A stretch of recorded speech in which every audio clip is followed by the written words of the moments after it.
মাত্র 10 মিনিটে রেডি করলাম এরকম সুন্দর একটা স্পাইসি নাস্তা। সন্ধ্যার জন্য বেস্ট। আর যাদের হাতে সময় কম তারা অবশ্যই এটা রেডি করতে পারেন। তো চলেন রেডি করি। হ্যালো ভিউয়ার্স, আসসালামু আলাইকুম, আমি স্মৃতি। তো প্রথমে আমি গরম পানি করে নিয়েছি। গরম পানির মধ্যে যে কোকাকোলা নুডলস এইটি দিয়ে দিলাম। এটা খুব সুন্দর করে সেদ্ধ করে নেব। এটা সেদ্ধ করার খুব কম সময়ের মধ্যে এটা সেদ্ধ হয়ে যায়।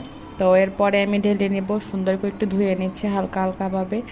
এরপরে আমি একটা ফ্রাই প্যানে পেঁয়াজ দিয়ে দিলাম। পেঁয়াজ কম হয়ে গেছে, পরে আমি আর কাটাকাটি করি নাই, অলসামি লাগতেছিল আর কি। তো আমি পেঁয়াজটা সুন্দর করে লাল করে ভেজে নিব। এক পর্যায়ে লাল ভেজে হয়ে গেছে, তো এক পাশে আমি নিয়ে একটা ডিম ছেড়ে দিলাম। এক হাতে ক্যামেরা আর এক হাতে রান্না, খুব কষ্টকর হয়ে যাচ্ছে, তারপর ট্রাই করে যাচ্ছি। তো খুব সুন্দর করে ভাজার পরে আমি কোকাকোলার সাথে যেই মশলাটা পেলাম সেটা আমি দিয়ে দিলাম, দিয়ে একটু ভালো করে নেড়েচেড়ে ভেজে নিব। এক পর্যায়ে ভাজার পরে আমি সয়া সস দিয়ে দিলাম। সয়া সসটা দিলে খুব ভালো একটা স্মেল আসে, খেতেও টেস্টি লাগে। তো এরপরে আমি প্রাণ সসটা দিয়ে দিলাম পরিমাণ মতো।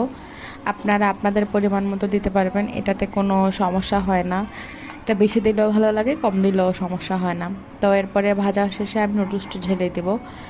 নুডলসটি ঢালার পরে আমি খুব সুন্দর করে সব কিছুর সাথে মিশিয়ে নিব।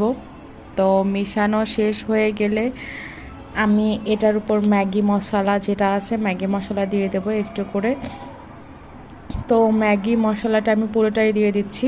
আমি এটার মধ্যে দুইটা মশলা ব্যবহার করছি, একটা কোকাকোলার মশলাটা আর একটা হলো ম্যাগি মশলা। তো এরপরে আমি একটু শুকনো মরিচের গুঁড়ো এটা দিয়ে দিলাম। এটা দিলে একটু স্পাইসি হবে। এই তো রেডি আমার নুডলসটা।